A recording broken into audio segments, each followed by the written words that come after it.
नमस्कार। भारतर सर्वबृहत अणब्यांकिंग Bajaj finance limited बांकी पांथपुर ग्राम पंचायत भवन में अर्थसूत्र संवाद शीर्षक आर्थिक साक्षरता कार्यक्रम अनुष्ठित हो जाइछि। एही सर्वभारतीय कार्यक्रमर लक्ष्य भारतर अभ्यंतरण अंचल ग्राम एवं बैंक सुविधा नथिबा स्थानगुड़िकरे आर्थिक अंतर्भुक्ति आहुरी अभिवृद्धि करिबा, आर्थिक साक्षरता एवं सचेतना वृद्धि पाई आरबीआई पदक्षेप अधीन अर्थसूत्र संवाद कार्यकारी होइछि।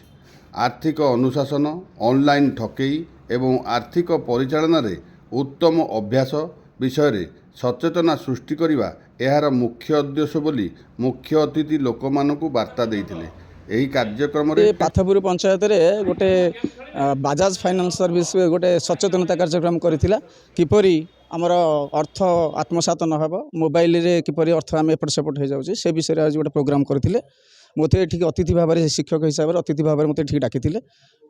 मते कुआ जायथिला किछि कहबा पाई मु पिला मानक या परामर्श देली, ग्रामवासी परामर्श देली जे आमर कष्ट अर्जित धन को आम ठीक भाव में किपरि उपयोग करवा, क्या कथार प्रलोभन होई बा प्रलोभित होई आम कौन पैसा केबे नष्ट करवा नहीं, आउ जो पैसा को आम निज कष्ट अर्जित धन कर किपरि आम ठीक भाव में सदुपयोग कर से विषय गोटे सचेतनता प्रोग्राम होता है। ग्रामवासी मैंने सहयोग करते शुणिकी समस्ते खुशी होगी जाइछन्ति।